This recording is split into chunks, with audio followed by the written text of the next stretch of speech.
The night I hired a companion for a charity gala, I thought the worst thing that could happen was embarrassment.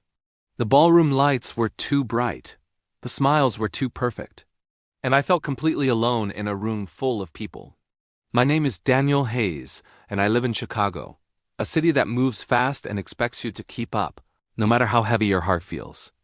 3 years ago, I lost my wife Elena to a sudden illness. Since then, I learned how to work, how to speak, how to exist, but not how to feel normal around happy couples. When an invitation arrived for the annual Bright Future Children's Charity Gala, it suggested guests bring a companion. I didn't want pity. I didn't want questions. So I hired a professional companion from a well-reviewed agency. Her name, according to her profile, was Lily Carter. She was listed as 23 years old, confident, professional, and respectful. When she arrived at my apartment, I was surprised. She wore a simple emerald green dress and carried herself with quiet strength. She wasn't trying to impress anyone, she just seemed real. On the way to the gala, we talked about normal things: music, weather, favorite foods.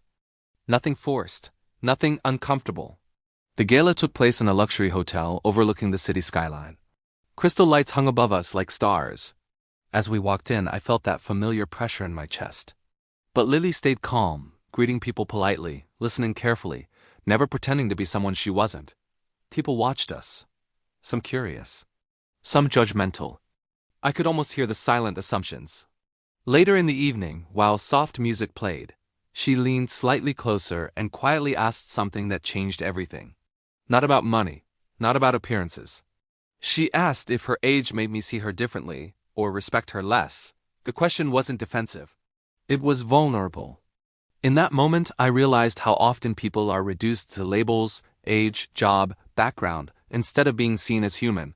Throughout the night, I learned more about her. She was studying business part-time. She helped support her mother, Janet, who worked long shifts at a care facility. She had dreams of starting her own event planning company one day. The rest of the night felt different after that conversation. I stopped worrying about what others thought. I started appreciating the person standing beside me.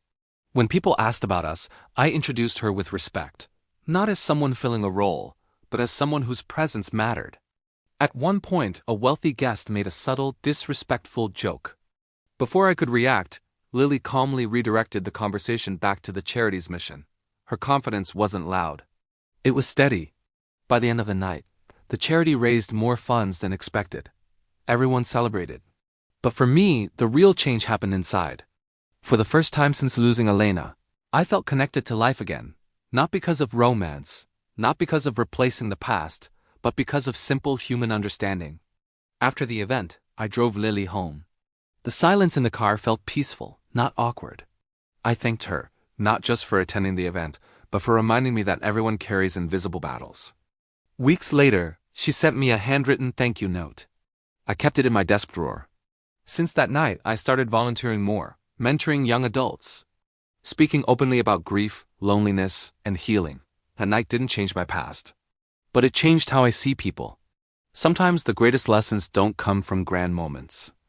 Sometimes they come from one honest question, asked under bright lights by someone brave enough to be seen.